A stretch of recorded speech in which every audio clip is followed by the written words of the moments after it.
Bopping is a technique that has lots of different applications. One really good one is to help bring out texture or counterpoint. If there's a section that may sound like this, very thick, let's try measure 45.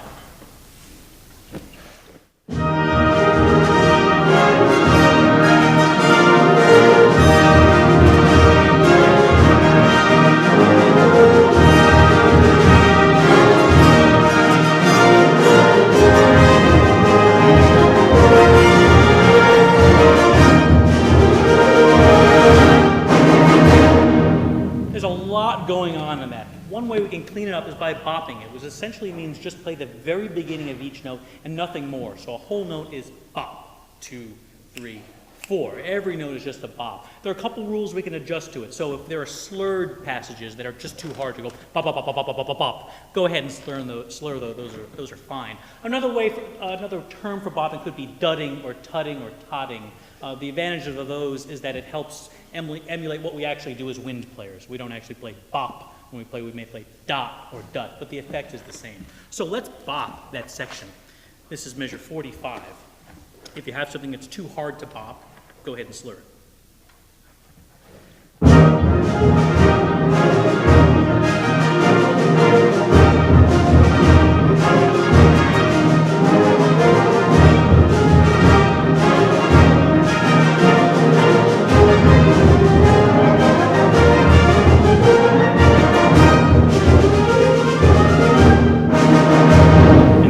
Very thick, we can break it down even more. So let's try measure 45 with no folks who have deep do do do or dee do do dee do do do do do, no accompaniment, just essentially the brass and a few saxophones.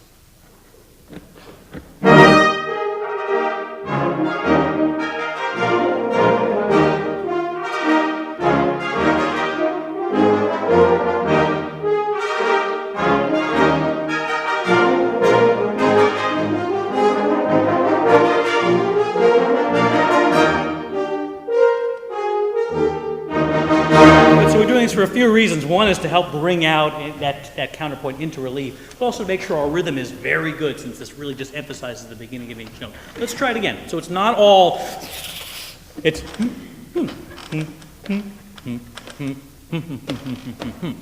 45, same focus, same place.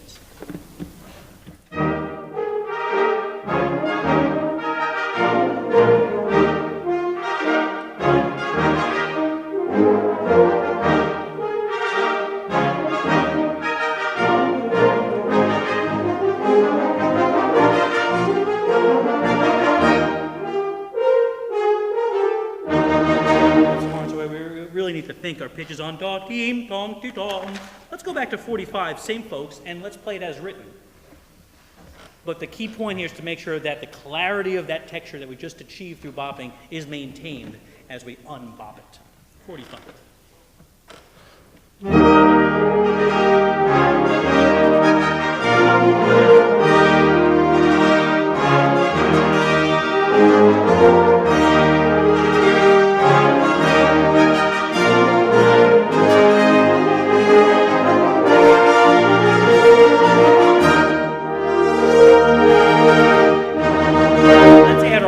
Back into that texture.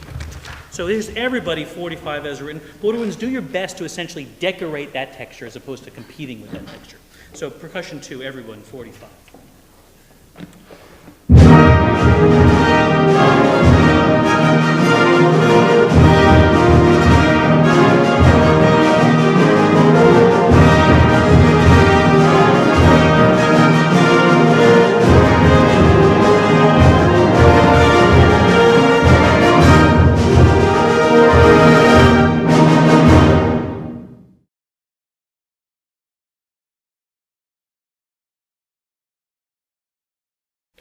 We can use bopping and legato examples also, and it helps bring out moving lines. So if we have a chorale that sounds like this.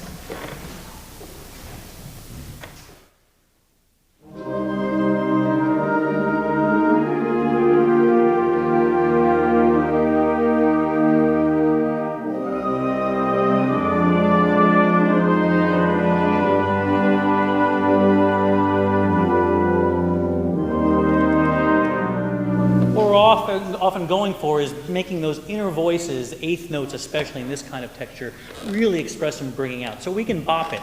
In the legato texture, it probably makes more sense to essentially legato bop. So it's not bop, it's bop or dot. So we get a little length out of the notes, but we still create some space in the texture. So let's legato bop this example.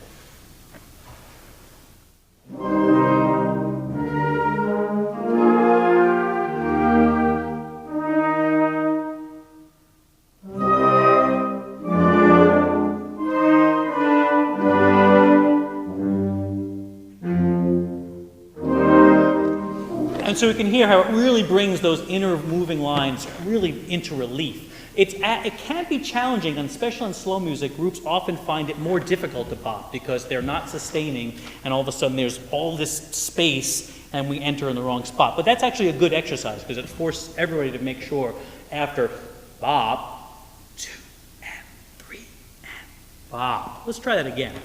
And let's also put emphasis on where we start each note. That's the other point of this exercise. So even in slow music, our rhythm, our precision is just as vital. Legato bop.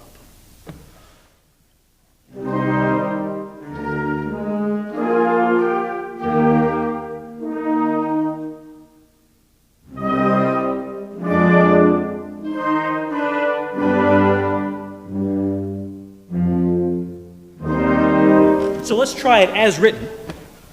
So play it without the bop, but really let's bring out those inner voices that we just heard so clearly in the context of the full ensemble.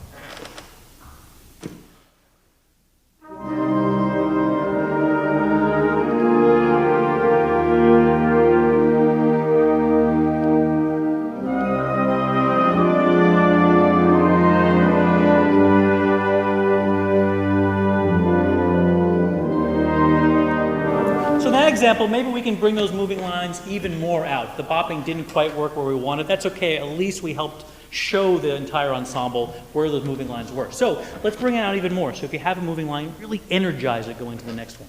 Same thing.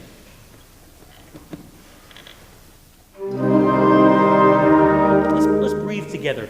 Slow music is so much harder than fast music because there's so much space between beats. We have to really be consistent with our subdivision.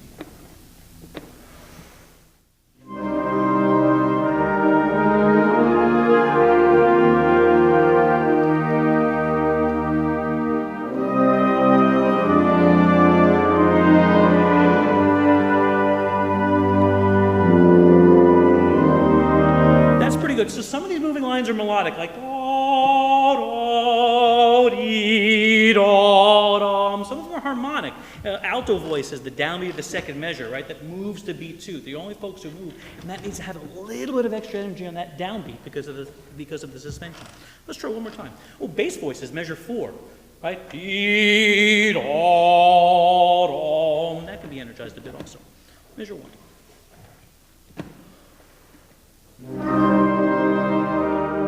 To that first note. Let's breathe together.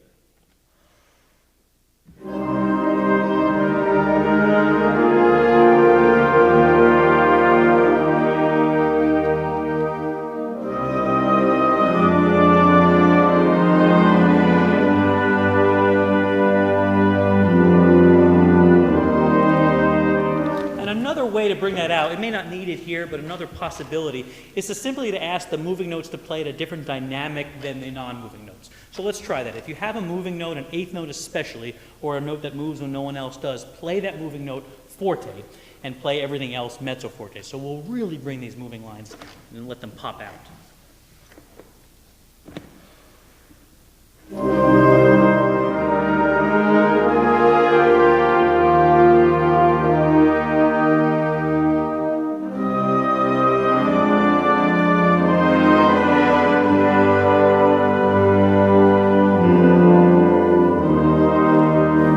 That's an exaggerated version of what we're going for, but there are certain textures and certain situations where that can really help. And then we just essentially homogenize it out to our final version, which is this.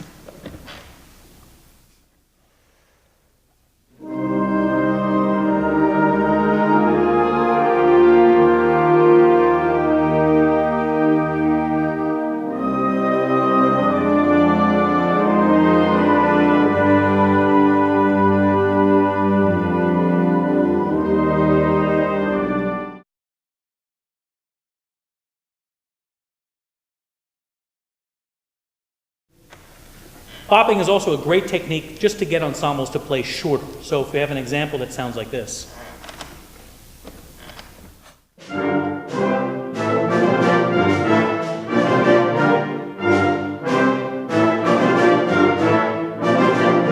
can simply ask the group to bop, which is just to play bop on each note, or dup, or top on each note. Let's try that.